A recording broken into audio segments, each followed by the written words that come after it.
actually a little freaked out to be down here. Because earlier this afternoon I watched Barbarian, which is a horror movie on Disney Plus, which is this like Airbnb property with a basement that like goes on forever, and there's like horrible things happening down there. And so now I'm like, It's weird. I can see the end of your basement. okay, good. It doesn't have any secret doors or trap rooms. I mean, if it does, that'd be pretty cool. Not after you watch Barbarian. What's happening, party people? Welcome to Bunch More Party. My name is Daniel. This is Father Greg, and we are here for another Best Board Game of the Month. We're going to talk about all of the games that we played in October, and then we're going to talk about which one of those games we liked the best. So, Father Greg, about how many individual games did you play? So I think I played 23 games. 23 unique games, not individual. Yes, unique games. I did 16. Very 16. good. So, and some of those are crossovers between us. Yes. And so we will go back and forth and share our experiences with these games. Party people, let us know down below what games you've been playing in October, which ones you liked the most. If there's any that you think that we should play in the future, because we're always, willing to play all sorts of games because we just like board games. I love doing this list because we just get to talk about a whack-load of games and have fun doing it. So Father Greg, without any further ado, start us off. Cool. Well, the first game that I played this month, I think it was last month, but it was after our last video. Okay. And that is the game Santa Maria. Oh, now, nice. Santa Maria is gotta be, I think it's in the running for the driest Euro that's in existence. Really? But there's smiley faces as currency. How can that be dry? Yeah, those are awful. That's like the least, that's like the component that like has to be questioning the most about this game. It's a fine game. Mechanically, it's fluid. Like mechanically, it works. Like, but I don't know what you're doing. Like you're colonizing, but you're moving up on a prayer track. You're getting some ships that show up to your board that kind of give you income each turn. How you get those boats? You just kind of sort of complete contracts, I guess, and then a boat just sort of shows up, I guess, to deliver the contract. Maybe there's some theme there. But, like, that's it. Like, you're just collecting resources. You're turning them in for contracts. You're trying to get, like... You want boats, but you want, like, different boats. Or maybe you want all the same boat. Or, like, different sets of boats is basically what you're after. Santa Maria. So does this take you out of the game when it feels so dry for you? Or are you still able to enjoy yourself? So I like a little bit of theme. I like something where I could, like... feel like I'm in the game a little bit, where I'm like, oh, okay, here's what I'm actually doing. Oh yeah, I'm building a monastery. That's why I'm moving up on some faith track or something. It's fine. It's good. Like it's a good game. Reviews of Santa Maria, right? No, it's good. It's good. It is dry. If you like themeless Euros, though, you might really like. Right. I expected I would enjoy it quite a bit. Right. Because the thing with Santa Maria is that like it's a dry Euro, but masked by like the art is kind of cartoony and it's kind of quite colorful, and so that always tricks me into thinking that things are wetter than they are. I played at the beginning of October. Jurassic Snack. So we've been trying to. I've been eager to play board games with my boys and hoping that they'll get, into gaming and things like this. And last year we bought a couple of Bruno Catala kids games. It turns out that they're 8+. They're pretty they're still fairly sophisticated in the way that they play. So they didn't really come off with much of a hit. But then we were able to get them to the table with the boys this month. And actually the boys enjoyed it quite a bit. We were able to play by the rules. And so we got dinos out on the board. And there's a bunch of leaf tiles. And the dinos eat the leaves. And then you do the ability on the leaf that you ate. And then eventually T-Rexes are distributed onto the board. And then you can choose to move them instead of one of your dinos. And T-Rexes can eat other players' dinos. It says scare them away, but we all know what's really happening. Sure. Anyway, it was a nice experience seeing Owen and Ethan really getting into it, although all they wanted to do was find the token with the T-Rex and then eat everyone else's dinosaurs. So, you know what? Lovely little game. I enjoy it. it's not a game that I would ever play without kids, but Right. My next, this is a solo game that I played, but that was my number 2 game of all time. So I checked it out, tried out a solo variant, and that's Gugong. Okay. So Gugong has a really nice solo variant. It's not very complex. It just has a little deck of cards, and every turn you just flip a card for the AI. And it was nice and competitive. I think I lost to the AI by 1 point. Okay. So it was like a really tight game, It came right down to the wire. But I love Gugong, man. but still couldn't guess it in our last video. No, well, that's a whole other thing. So next I played was Mosquito Show. Nice. So I played Jurassic Snack, and then we brought out Mosquito Show and played that. And again, just you have a toucan and a chameleon, and they move slightly differently around the board, and so you choose which one of them on your turn you're going to move. So either you can move in a diagonal line, jumping over tokens that you pick up, or with the chameleon you can just pick up a token that's adjacent to you. But you would have mosquitoes. It's called there's- Mosquito Show. There's mosquitoes on the tokens that you're picking up, and so you're racing to collect a certain number of golden mosquitoes. Are you making? Or whoever has the most golden mosquitoes wins. Are you making a show out of mosquitoes? No, it's breaking down. Wait, when you tell me there's a game called Mosquito Show, and your first words are, so you're either a toucan or some other animal, a chameleon. It's a fraud. Cool. So I love Bruno Catala. Right. These are not his best designs, but they're great. It's basically just which token do I want to pick up, and is it going to be good? But is there a realm of decision making in that? Yeah, you can definitely the better player is going to win. I can beat my kids every time. Right. In that so you have a toucan that can pick up 3 tokens if it's lined up properly in a diagonal line. Right. Or you can use the chameleon and pick up 1 or whatever. And so if you have the toucan lined up to just jump over a bunch of tokens and get a bunch, then do that. Mm-hmm. And the boys sometimes won't. Sometimes Right. they'll just be like, I'm going to use the chameleon. Right. I got you. Okay. But yeah, no. It's Okay. the better player will win. It's a bit of an abstract strategy game then. Yes. Cool. Yeah. The next game I played was Automania.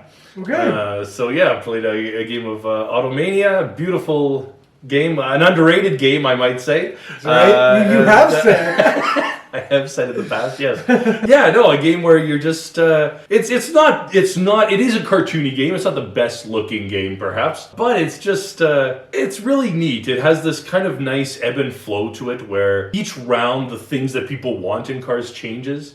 So you might have one round where you get 25 points, but then the next round, once your cars are now nobody wants them anymore, the next round kind of goes to another player. So there's a bit of you either build towards the late game, or you just say I'm going to build the cars that people want right now, or do I want to build the cars that people will want 3 years in the future?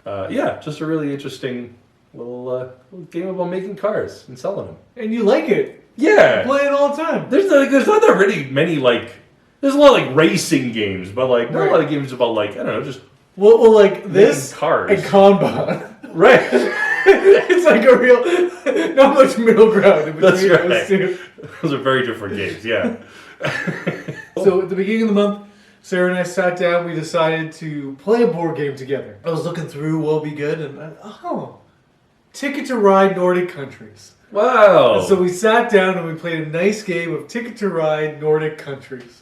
Wonderful. Ticket to Ride is just a beautiful way to just spend a nice little portion of your evening. Mm-hmm. Just kind of going hunting for some cards, Right. We were mentioning last time, we were talking about this game, we were mentioning how the only downside to Nordic countries is just the place names are really difficult to manage when you're looking at your tickets and you're trying to figure out where you're going. That's right. It's an added layer of cognition required to figure out what's going on. But yeah, I just love... so another thing with Nordic countries I really appreciate is that it's full-size cards. I really don't like the original Ticket to Ride. Right. Those mini cards, it really bothers me. Mm-hmm. Because I'm a guy who likes to handle my cards. Right. If you have cards in a game, I want them to be prominent. I want them to be, something that I can just sort of have in my hand and console me as I'm making tough decisions, Mm-hmm. And so I love in Nordic countries, you get a nice full card size that you can play with and you can get going. I had a really great time with that. Lovely to be with Sarah. Lovely to be in a Nordic situation.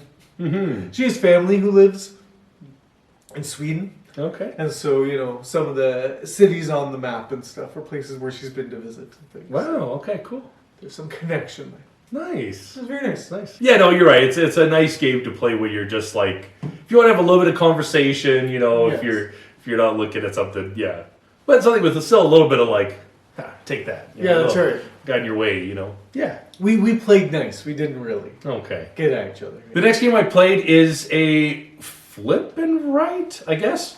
Flip and right? Silver and gold. Oh, fun! So I haven't played it, but I like Phil Walker Harding. So. Yeah, so this is a really interesting game where you have these cards, but they're plastic cards, and so when you flip them, you can like you write on the cards, like you take out a marker and you can erase the with like a dry erase marker. But basically, you're just there's a pattern. There's like little like sort of polyomino things, and you have a card that has this kind of weird. It's not a perfect square. It's like a weird orientation of shapes, and you have to try and cross off as many of those squares as you can using these shapes. And so sometimes you get yourself into a position where you can't because you just have like one little dinky square that you can't seem to cross off or whatever. But then there's like little things you'll cross off palm trees, you'll cross off little gold coins, and those all give you bonuses if you have the most coins or if you have more trees when there's trees in the market or whatever. Then you get points. But it's a very simple little like, here's some shapes, try to fit them onto a grid with a little marker that you can draw on. Cool. So what determines the scoring though? So basically, like, there's like 3 different like suits of cards. There's like orange cards, purple cards, and gray cards. And so every time you complete a card, you get a new card. Okay. And so then one of your cards might say, oh, you get 2 points for every orange card that you've completed. Okay. So like now I'm trying to get a bunch of orange cards. There's like a market where you can kind of like buy cards from and choose which ones you want. And some patterns are harder to complete than others, so they're worth more points. So yeah, right. It's a nice little simple, easy breezy game. That's cool. So speaking of simple, easy breezy games, we played Bonfire. Right. Yes, we did. This is not particularly an easy or simple game. No. And so this has been sitting on my shelf for a long time, pretty much a year, and finally got it upstairs, and I just kind of took the bull by the horns, and I was like, let's just figure this out. And so we plays really nicely at 2, works very well. This isn't a game that really is much different between player counts, just length, of course, right? The amount of turns, but this is a complex Steffenfeld game. This is sort of has a feeling of a Bora Bora sort of, and the main core action selection mechanism here is really unique, where you have these action tiles. They're just kind of a line of 3 different actions that are on them, and you place them down on this little grid in front of you, and then whenever you do that, on your turn, you're going to get action tokens that correspond to the 3 actions that are on that bar, as well as action tokens of any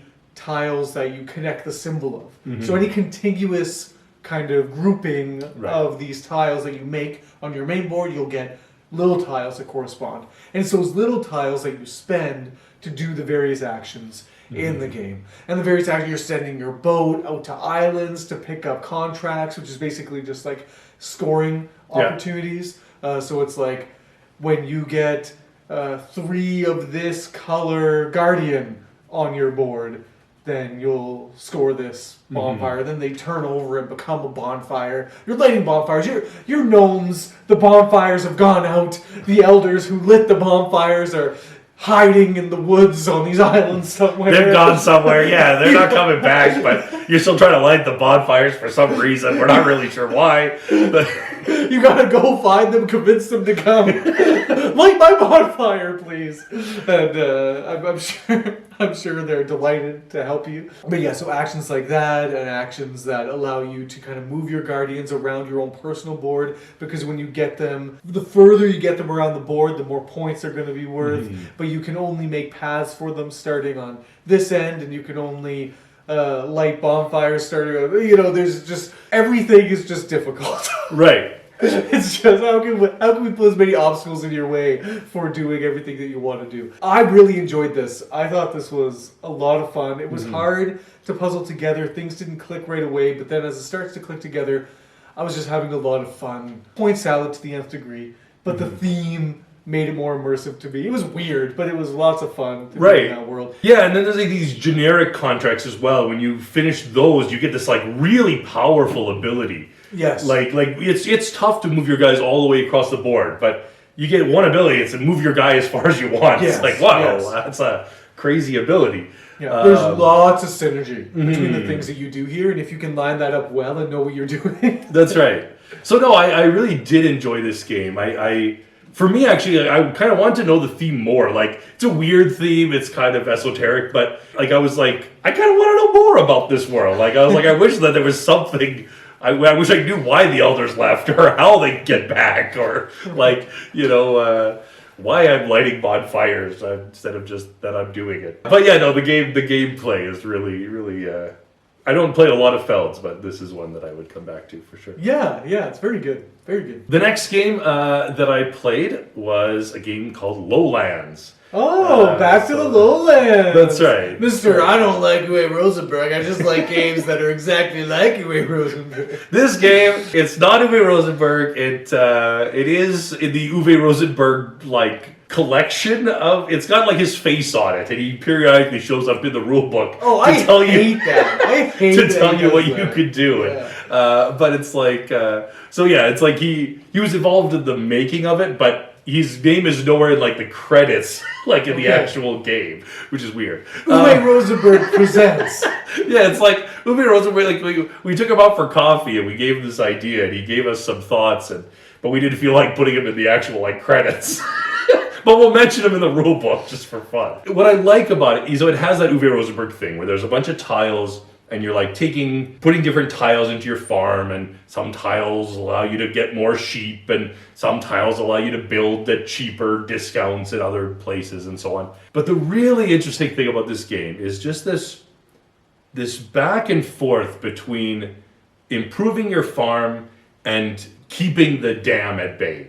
And this kind of market based on sort of what happens. And so there's this thing of if you build the dam and it works and it keeps out all the water, then the price of sheep goes up. But if you build the dam, then you haven't been building your sheep.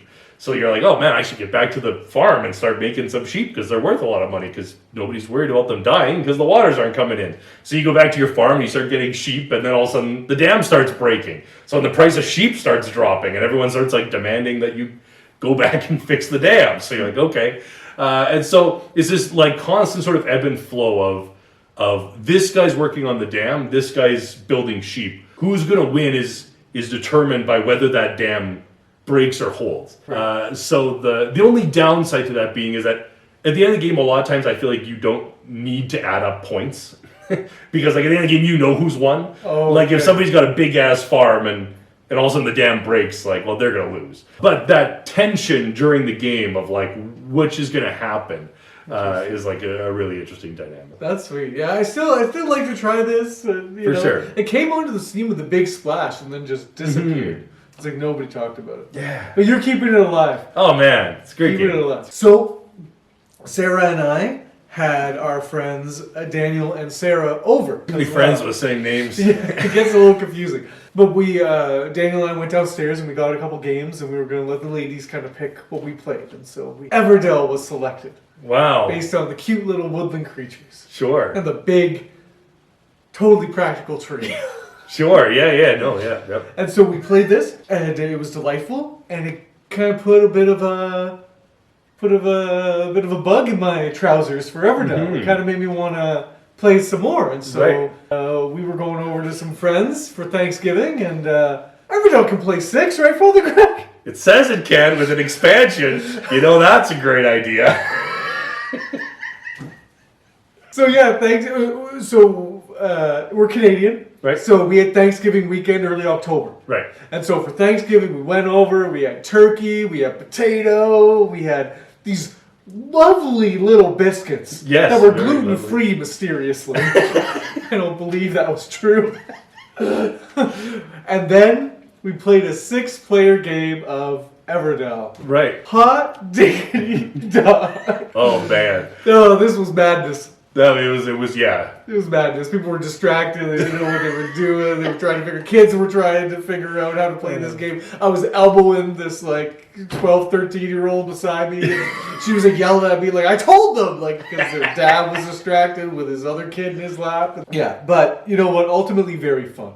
Right. And this game is just so delightful. And even though it's on the more complex side of family fare, like I would hazard to say that this is a family game, but like. You can make it work because the theme is so inviting and everything that happens is explained very clearly on the cards and the rule set itself is quite simple. It's just the complexity does come in and how you're going to kind of work these cards together. So Everdell, highly recommended from us. Just not necessarily at 6. Yeah, no, you're right, absolutely. This is a game that I do love. I love the critters. This is a game that I would get some of those card pieces and like put up as art. Like full blown on a wall, like they're just. Well, there's puzzles now of the game boxes. Oh, really? Yeah, oh. There's a couple down at Amazing Stories. Okay, yeah. Cool. Yeah, so this game, yes, at 6, it wasn't awful, but I mean, it wasn't great. Cool. The next game I played was Imhotep. Oh, you played Imhotep? Yeah, so got Imhotep. How nasty did it get? It's always pretty nasty. Yep. not super nasty this time though. Actually, we put it down, and yeah, you're just putting cubes on boats. But somebody else is selling your boats, and they're selling them to where you don't want them to go, and so it's every cube gives you points in some way. It's just maybe 1 point instead of the 4 points you were looking for. But you still get duped because the game makes you think that you can have some sort of control over your plan. That's right. You know, if I put these cubes here, I'm sure that I can get these cubes to the location I want to get them to. But you can move any boat as long as it's movable. If it's a movable boat, you don't have to have cubes on it. You just move it. And people take advantage of this. And they send you to places you didn't want to go. They strap a belt around your waist and take you to places exactly you what didn't it's want like. to go. That's exactly what it's like. Very appropriate. Yeah, no, exactly. It's a matter of like you're always scoring points. So it's just a matter of like, yeah, you can sell me to that spot, and yeah, I might not be where I want to go, but it's like, okay, well, I'm getting something out of that spot usually, so all right, fine, I'll figure out how to screw you over next turn. Right. But yeah. Awesome. So Sarah and I next. Sarah played a few games with me this month. It was very nice. I was very excited. It was fun. We played Thebes, the Tomb Raiders. So this is a card-only re-implementation of Thebes.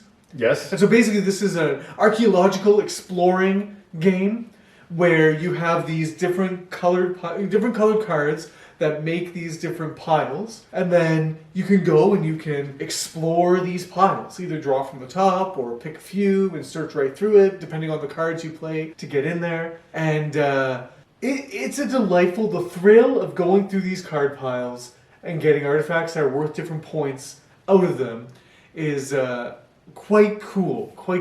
The thing is, though, I didn't find out until after we had played, but there was a major misprint. Okay. It's a queen game. Yeah, that makes sense. So there's these two cards. There's like a Tomb Raider card and there's a Thief card. And so the Tomb Raider card, you're supposed to be able to like go through the pile and just take what you want. Okay. And then the Thief card, you're just supposed to be able to just kind of take a card from the top kind of thing. Okay. But both cards are printed the exact same way. Oh. It's just with a different picture on it. Okay. And so it just doesn't work. So we just played and it was fine and okay. You didn't like go and scratch out the rule or something. No. Anyway, it's a kind of random game. It's sort of like I went on a bit of a like I wonder if I can find some more hidden gems for another video, you know? And it's good. Is it hidden? Is it a gem? It's hidden, but I don't know how gemmy it is. Sure. It was good, but there's another game coming up on this list that kind of takes it out of the running. It's like, oh well, I'd play that over this every time now. Cool. That happened to 2 of these games. Let's just see what it is. Right on. The next game I played is Clever Cubed. So this is the third in the series of That's So Clever. There was That's So Clever, Twice as Clever. So next I play and Clever Cubed. So if you didn't get enough of 1 and 2, here's 3 just to really finish off the the deal. And is it different enough, or just like you played one, you played them all? each game is different. But yes, they utilize the same mechanics. It's just the way that they score, the way that each dice scores is different in each of the. Clever Cubed is, I'll say, my least favorite of the three for sure. So it's the most you have to get the right rolls. Like it's the most dependent on like I don't know if luck's the right, but like luck. Just rolling the dice and like getting the right combination of if I can roll 3 4s, that's really good. But if I roll 1 4, this dice is like it's okay. But if I can get those 3 4s, but like how often like you continually go to the well just trying to roll 3 4s and like it never ever happens. I like the game set, but Clever Cube, it's fine. The next game I played was Valletta, and you played this with me as well. So I played this. Only 2 players so far, so I played it with another friend and then with you, and this was another one of my hidden gem hunts. I was like, this has got to be it. There's been games throughout my gaming life that have just drawn me in. I've liked the look of them, like, ooh, I think I'm going to really like that game, and then the reviews are subpar, or the ratings on Board Game Geek don't get so high, and so I just kind of leave it alone. But then every once in a while, I'm like, you know what? I'm going to make my own decisions about this. And so I found Valletta on a sales rack in Dragon's Den, and I picked it up, and I played it. This game is ingenious. There's a really, it's a deck builder, a very simple deck builder, where there's basically cards that will give you resources, there's cards that will let you kind of exchange resources, and there's cards that will just make you a lot of victory points. Because basically what you're doing, there's cards out on this board, and then there's smaller cards that go on top of the cards that make up the board. And so you gather a bunch of resources, then you build a card sort of thing. And so you put a little house out on the main card, taking the little card into your deck. And you're just deck building. And this is delightful. It's a nice, delightful little mechanism. It's fairly unique. You have a few other frills and wrinkles, but it's a very straightforward. You're just trying to make the most victory points, kind of build up your engine, play that engine out, build a bunch of stuff to get a bunch of victory points. It's lacking that extra sauce. It doesn't I'm always looking for a nice medium, even light medium Euro game that's just kind of easy to get to the table, easy to play. And this has everything, but it's just, Right. It doesn't have that extra je ne sais quoi. That's right. It's just a deck builder. Right. I built some buildings. Cool. Fun. What did you think of this? Yeah, very similar. Yeah. It's and I enjoy deck builders. I haven't played a deck builder in a while. It was kind of like, oh yeah, I forgot about this type of game. But I do enjoy it. And if you like kind of building up an engine, like if you're building up a deck, but you're also building up these tiles that are on the board. Yeah, it's good. So I would say, this is a good game, right? Like this is a 6.57 rating. But I would normally give it a 7, but I might be tempted to give it a 6 or so because I was disappointed. Because just a few extra things. Yep, for sure. And again, another game coming up on my list just blows as though the water and does everything that this game does, just better. Cool. Well, the next game I played was a solo play of Suburbia. Wow, still going to this one, huh? Oh, Suburbia is a great game. Do you have the old edition or do you have the new fancy? The new fancy one. Oh yeah, man. Oh, so good. You can choose do you like green? Yeah, but sometimes you get forest green. Who wants forest green? No, you want lime green. You want like an ugly mustard green. You want turquoise. This is all not necessary. It's just great. But I do love the art on the tiles. That's right. The art on the tiles is really good looking. No, so putting this game together, it is a bit of the deluxe edition has a bit of a setup hurdle because it has all the expansions and they're all on different levels of this giant box, and the base game's actually at the bottom, so you have to dig through all of the and decide which expansions you're playing with, because it's tough to play with everything, especially if you're doing a solo game. But yeah, so it's a bit of like a work to set up. That's the only like downside is that like whenever I take on this game, I'm like, okay, just leave me alone for the next 20 minutes while I just kind of like set this up and come back and we'll be ready to go. Yeah, probably. We'll have a great time. That's right. Playing a great game. That's right. Yeah, that's interesting. But yeah, other than that, it's a great game. Sweet. Next, we played Jamaica. Oh. Jamaica just keeps kind of coming to the list. So we were at friends' houses and they played Jamaica with us a little while ago, and so it was just easy to them. We were kind of looking for something. We wanted to play something where we were a little late getting started, and so it was like, let's play something familiar. And we played Jamaica, and I just love this game. I think it's fantastic. I just think it's amazing, and I think it has everything going for it. I am a tactical board gamer. So strategy, yes, I can do strategy. I'm learning to do strategy better. I can get behind that. But when you give me a game that's just kind of you doing well, depends more turn to turn than on anything else, and kind of taking the situation. You have 3 cards in your hand that you get to choose from, and so you're going to do one of these things. Is this the turn that I want to try and whip myself around that island and get to the finish line? Is this the turn that I just want to stock up on resources? Like being able to kind of make those decisions. If I play this card, then I'm going to actually run into this player on the board. I'm going to have to battle them. Am I in a position that I want to battle them? Do they have something that I want if I battle them? Am I okay to kind of put myself at the mercy of the dice this turn? I just love that kind of decision making. Cool. And it's all fun and frivolous, and it plays pretty quick, really. And this game is beautiful. It is beautiful. The board, the cards. Like It's even immersive. at the end of the game, taking all the cards and like lining them up. You can make a whole panorama with the cards. So good. Yes. It's delightful. And like on the cards, the action that the card allows you to do matches the detailed picture that's on it. Collecting food, you have a bunch of pirates sitting on fish barrels. Right. You know, you're going backwards of the storm on the card. You know?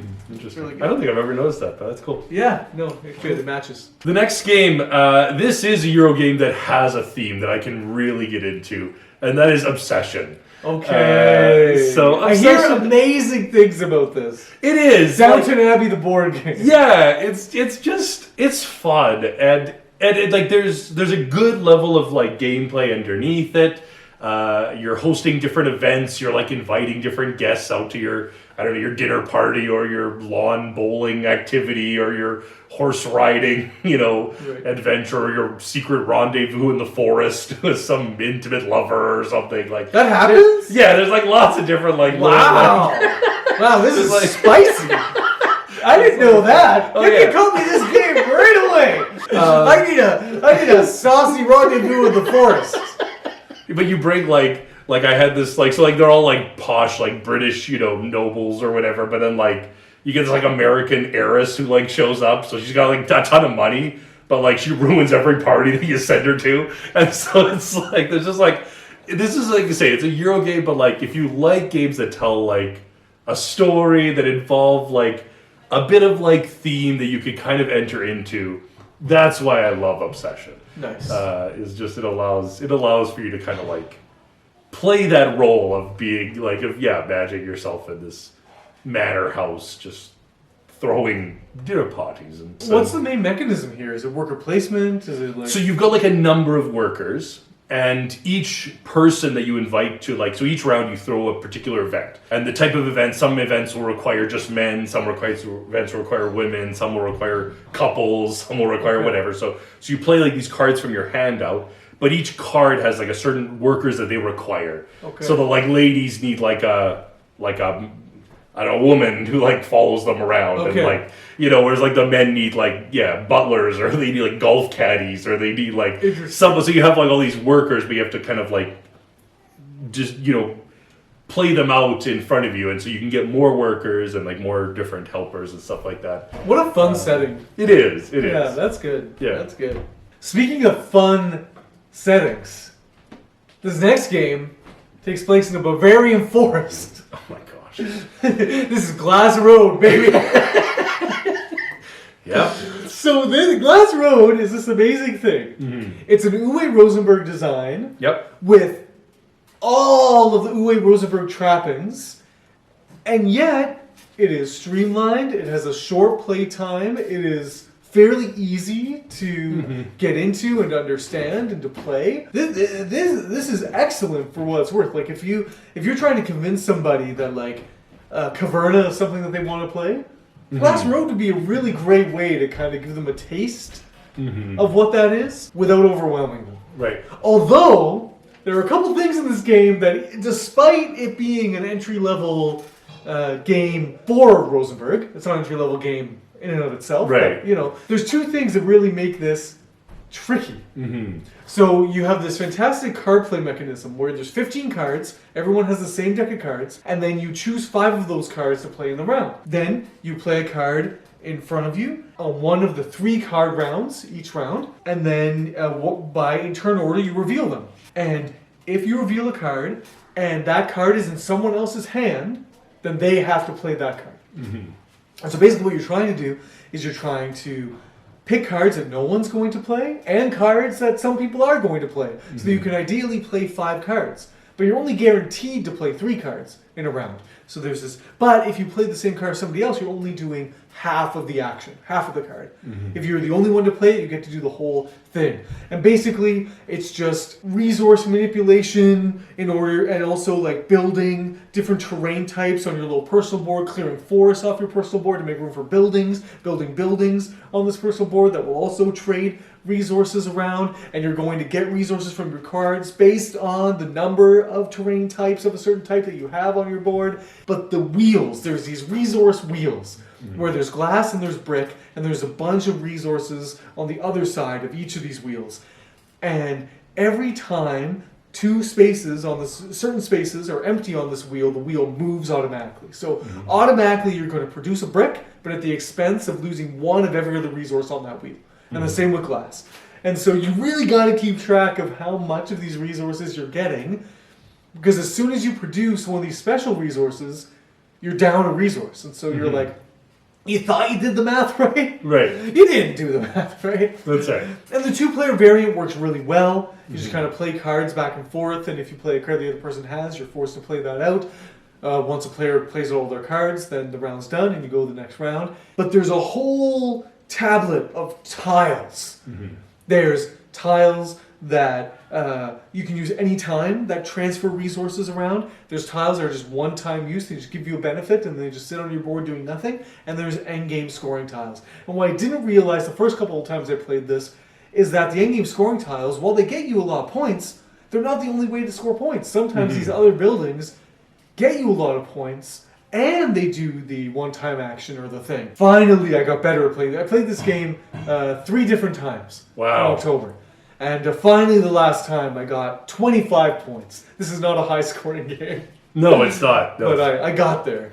Wow. Now you were giving me a hard time the whole time we were playing this. Yeah. So what are your thoughts on Glass Road? Yeah, so if you like a bunch of tiles that all do different things, that you have to like constantly be looking at this market going, okay, what does that tile do? That tile? Okay, so that tile? Okay, I don't want that tile. No, what about this one? Oh, and then every round there's new tiles that are showing up. If you like that's an Uwe Rosenberg game, and you'll probably like Glass Road. I don't often care for like that constant like having to read what's in the market. Thankfully, these tiles are pretty simple. They're not really convoluted. They're pretty okay, yeah, I get what that does. All right, cool.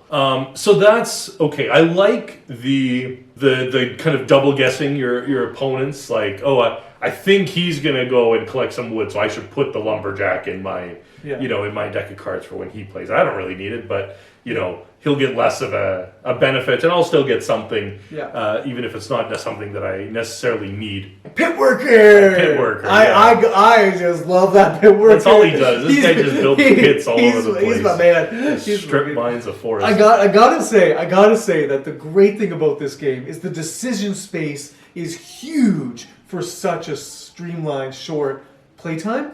Like, because you are thinking about what cards you're going to select for the round. Then you're also considering, can I make this combination of cards work even if I only have half of their ability every time? Right. And then you're thinking about what buildings are you going to kind of throw in the mix to do that. And cool. The next game I played was a solo playthrough of Boone Lake. Boone Lake! The Alexander Pfister game. The thematically schizophrenic Euro game. So, it's fine.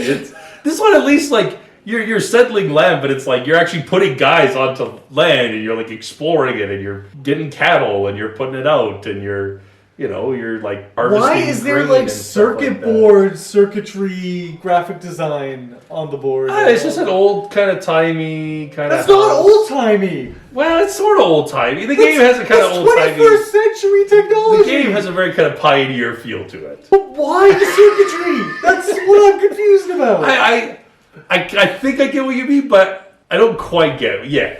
It's straight up circuit board design.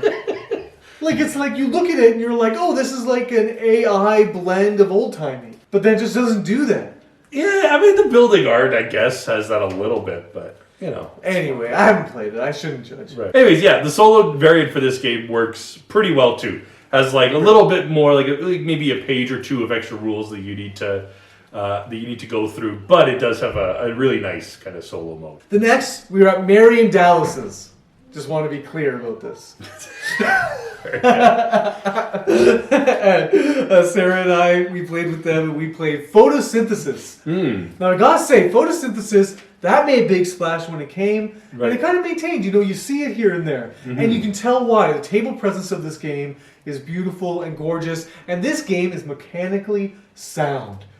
This is a game where you got a few kind of resources that you're manipulating, and you are building trees. You start with a seed, then it turns into a little tree, then a bigger tree, then a bigger tree, and it's all you get kind of money essentially, or sunspots, based on where the sun is around the board, and the sun rotates around the board and gives light to these trees. But because of the different sizes of the trees and where you place them, you can block out opponents from getting sunlight. That's right. You can, kind of mess yourself over by not thinking about where the sun's going to be turn to turn. So some turns you're going to get a bounty of sunspots, and some turns you're not. So mechanically, this game is very sound. It's very strategic. It's very tactical. It's very good. There's lots going for it. I just think it's boring. I just think it's boring. And it's not engaging for me, like thematically wise, and that's big for me. Like I need tight mechanisms, I need good strategy, I need good tactics, but I also need a theme that I can get into. And so while I recognize that this is a good game, it's just not necessarily for me. I don't really feel drawn to playing this again. Yeah, I like the theme of photosynthesis. I like this idea, I just think it's really interesting. Yeah, the sun, as the seasons go, the sun moves around the board, the light shines, you have to kind of think about, I don't know, directionality in a board game. That's really I'm neat. also spatially, that's right. Toast. Because I was constantly being lining up my eyesight, trying to figure out if my trees were in line. Right. Yeah. No.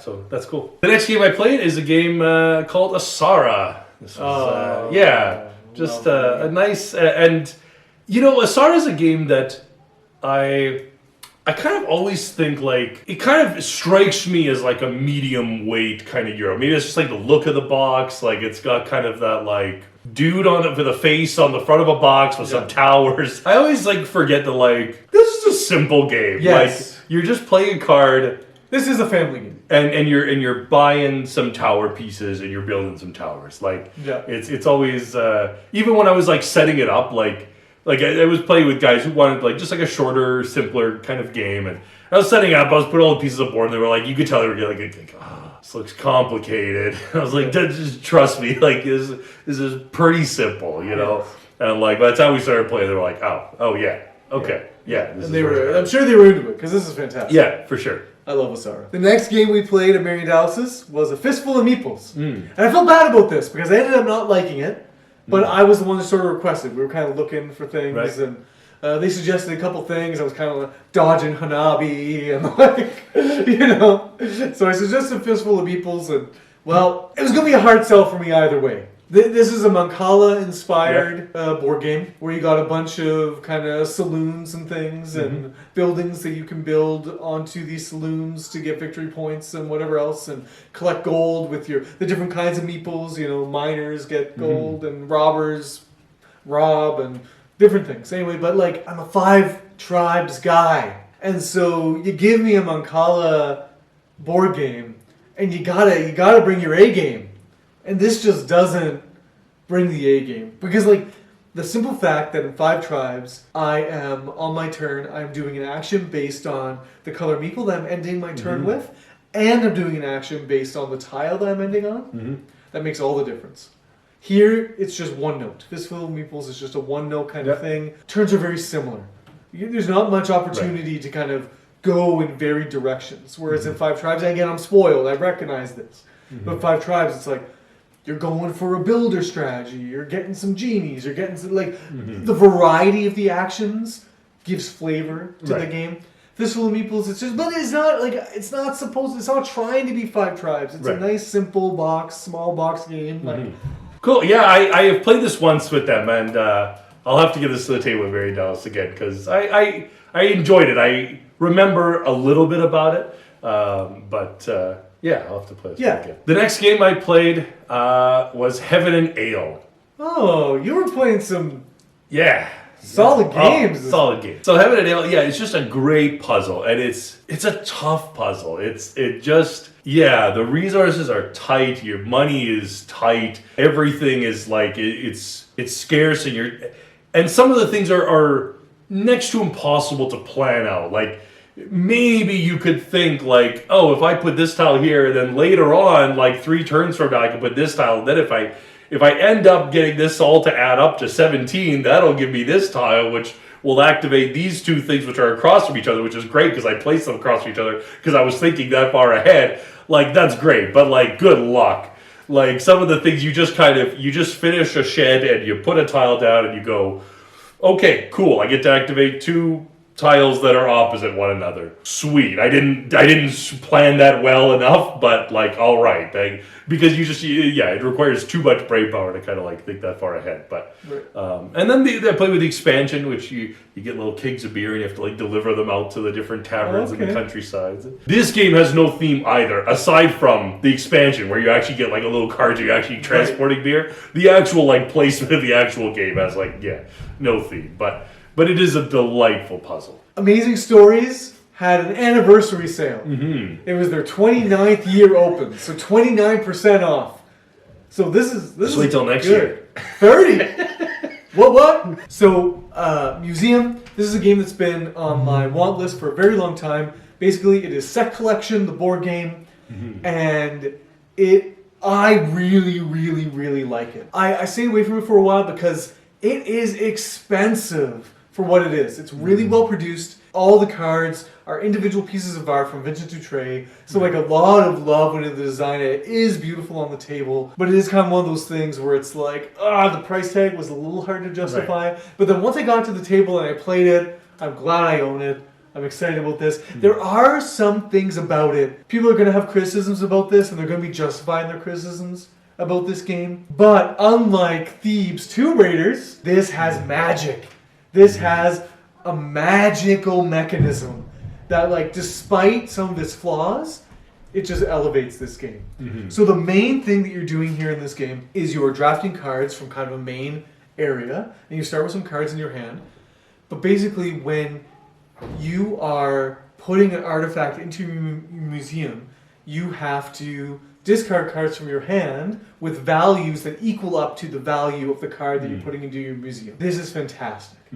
And just to sprinkle a little more special sauce on here, people's discard piles are open season to everybody else. So you have to pay a prestige point, but then you can take a card from another player's discard pile to put in your museum by discarding cards. But then you discard cards into their discard pile to take that card. That interplay is special. Where the game kind of goes off the rails a little bit is because of the way that you can use people's discard piles and the way that you're trying to collect sets. And there's 2 different things. You're collecting kind of a civilization set, which is the color of card, and you're also collecting sets based on icons in the corner of the card.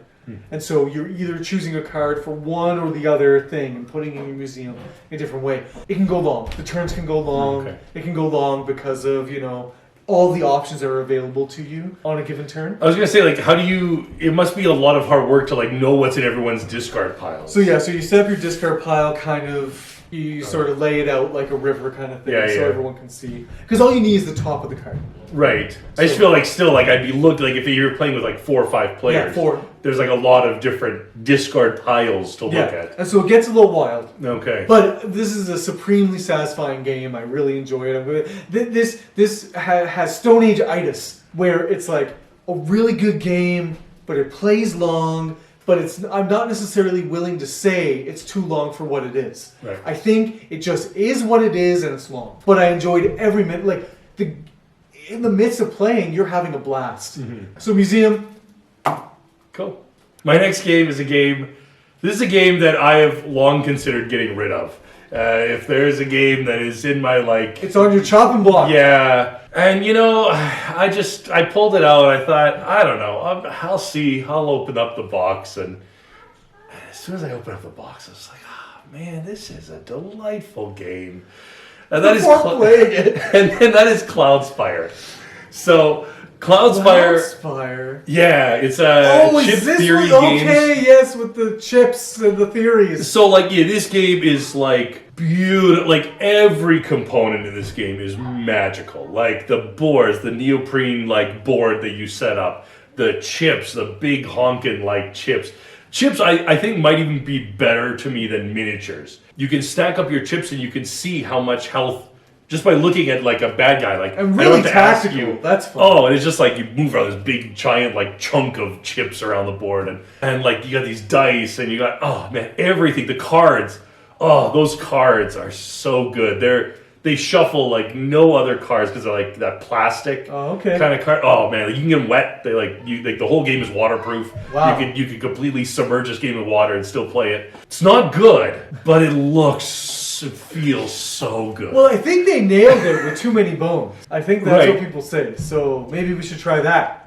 Father Dan has actually talked about us playing Too Many Bones together because I think that's a game that he wants to get rid of. So he wants to play it with us and then get rid of it as a final bon voyage. Bon voyage. But so the thing is, it has this solo mode and the solo mode is good, but it does what I don't like with solo modes, that it's very complicated. Okay. Because because it's a tactical game, and so there's lots of different options, and so you're playing against an AI, but you have to determine what is that AI going to do? Yeah. And so it's it depends. It's first of all, it's going to attack the minion that it can defeat if it rolls the best. Then it's going to attack a hero that it can defeat. Then it's going to attack a spire that it can defeat. Then it's going to attack a minion that it can damage. Then it's going to attack a hero that it can damage. Then it's going to try to attack a spire that can damage. So you have this hierarchy that you have to every single move. You're okay, so he's going to move probably to here. And at a certain point, you just forget all that and you just go you know what? I'm just going to try to make the best moves for the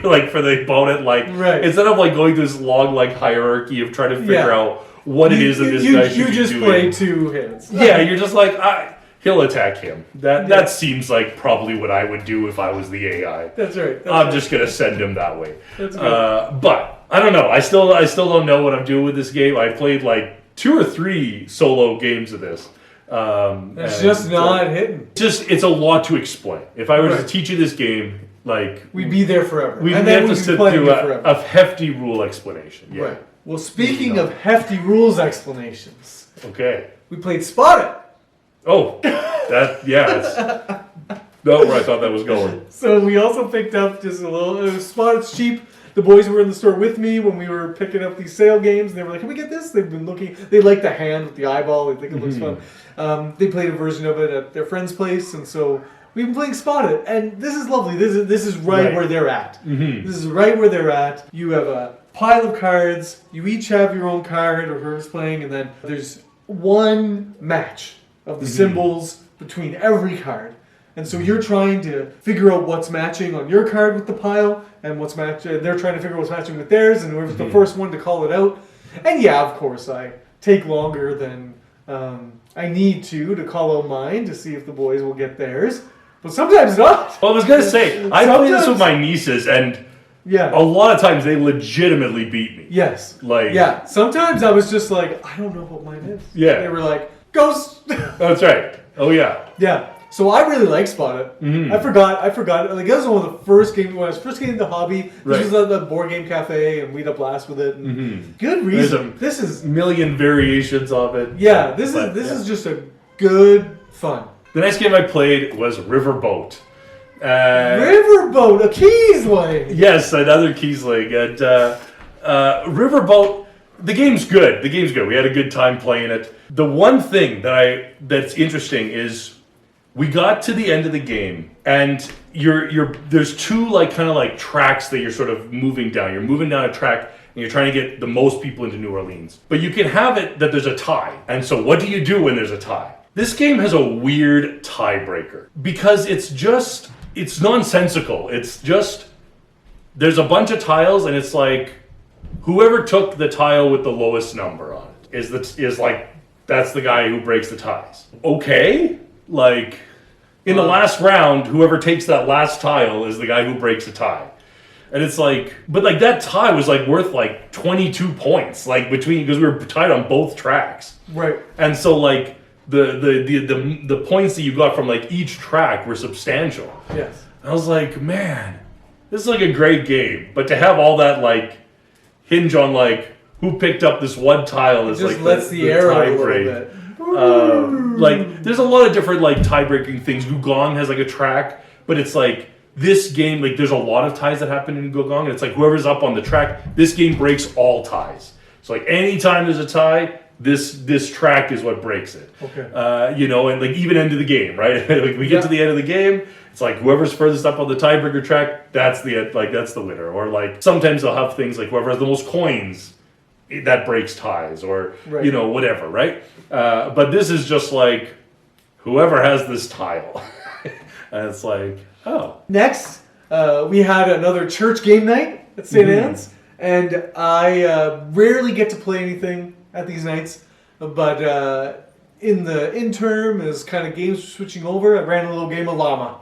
Yes. Ran a little Llama, and rock and roll, man.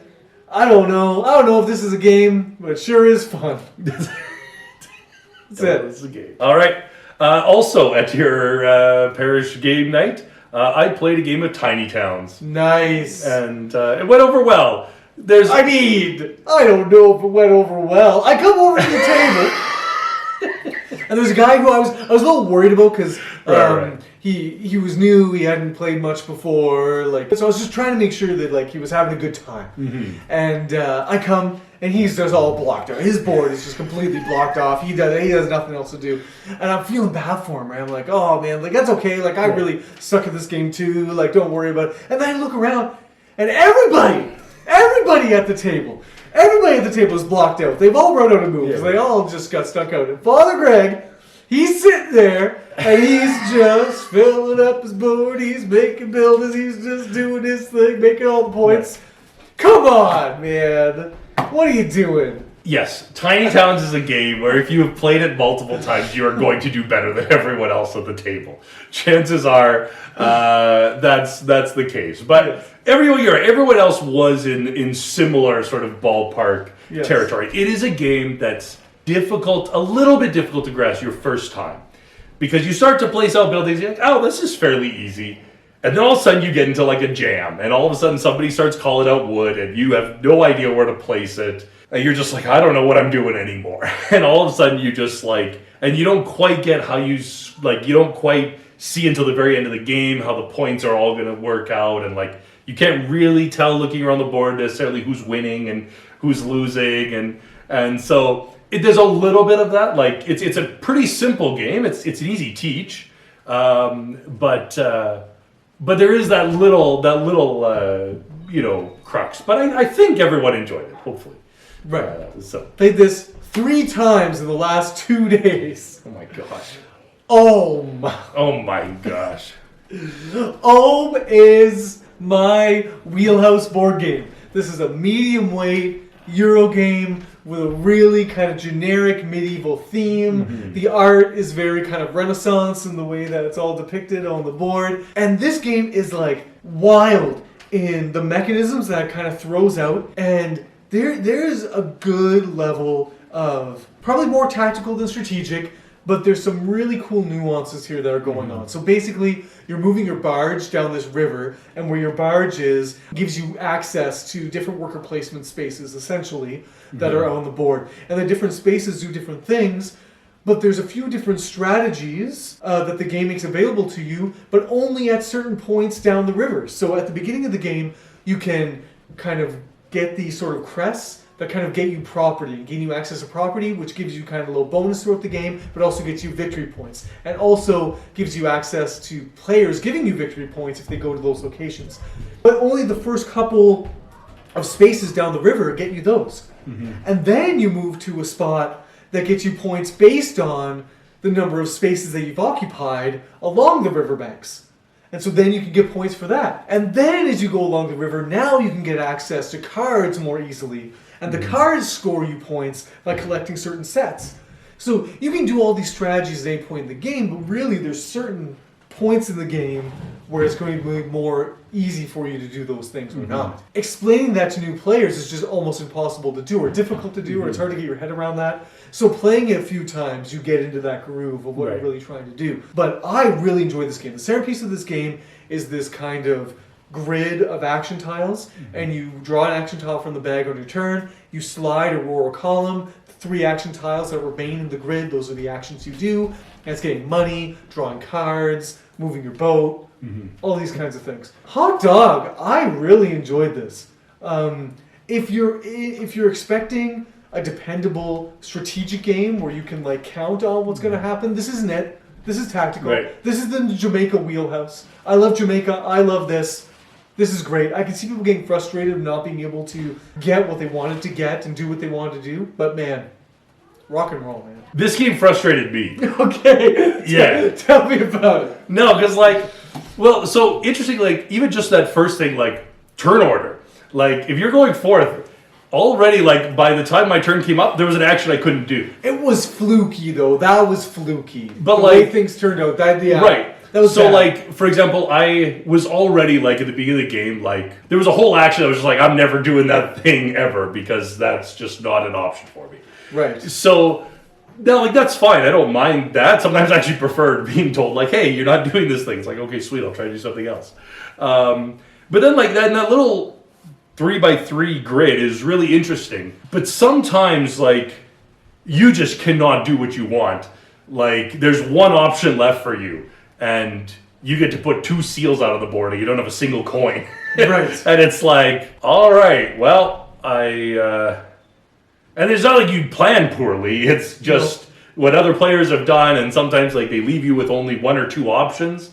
And sometimes those 1 or 2 options just aren't satisfactory. And so it's all right, I guess. The other game that I played at your Paris board game night was Curse Court.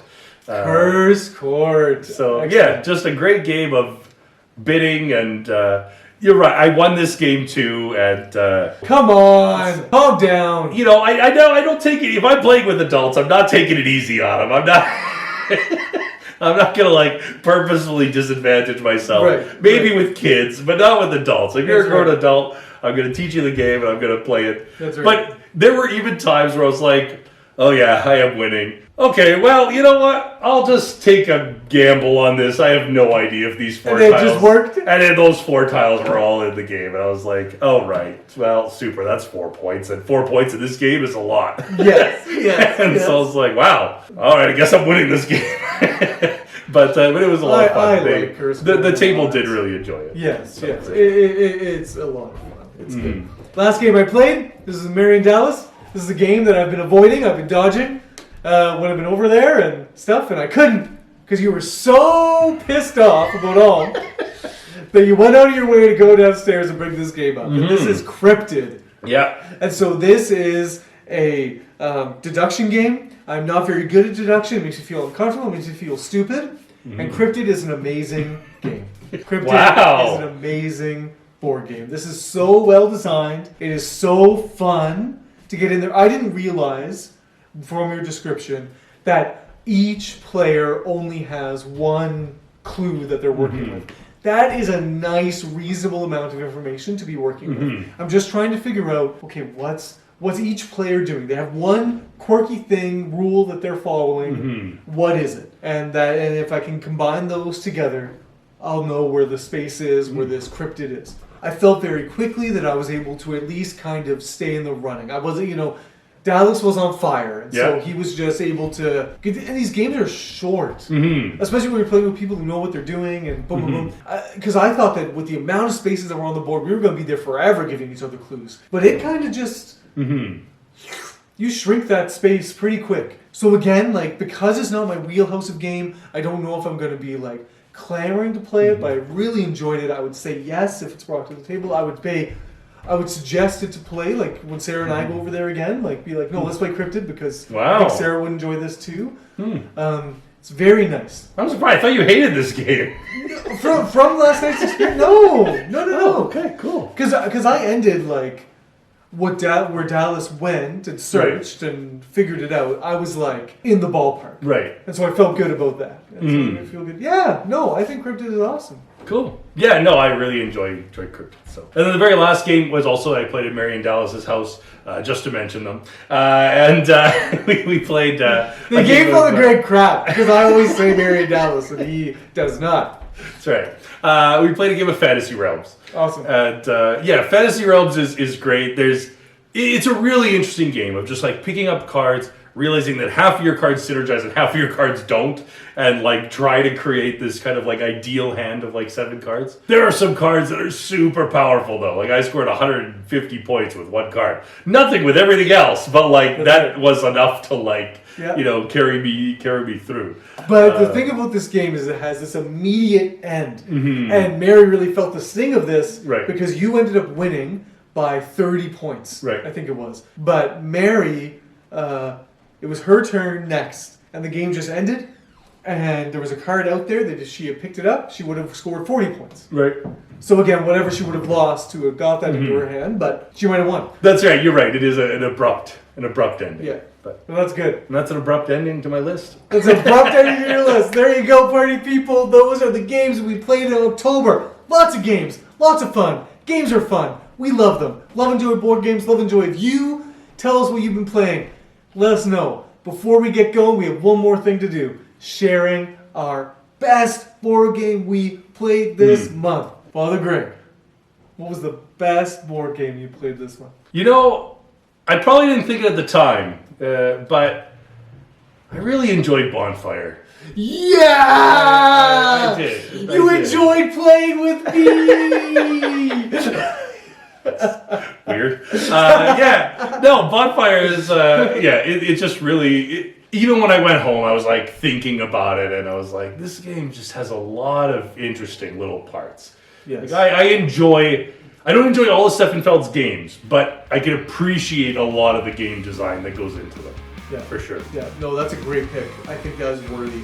My best of the month, there's quite a few honorable mentions on this list. I had a bit of but just based on evidence of what I'm wanting to get to the table and what I am getting to the table, Glass Road is my best of the month. I think that this is a supremely well-designed board game. I think that this is just like, my brain has the right amount of hurt after it. I feel like I put a lot of myself into it, and I notice that I'm able to improve play after play based on learning things about how the game works, and just that simple, everyone has access to the exact same cards, and you're just going to pick the 5 that you think are going to work best for playing out that round. Glass Road is a phenomenal board. So party people, what was your best of the month? Let us know. Like the video, share the video, subscribe to the channel if you aren't already.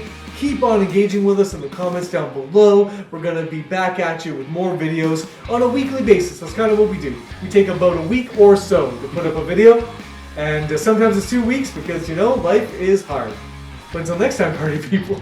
Have the best day.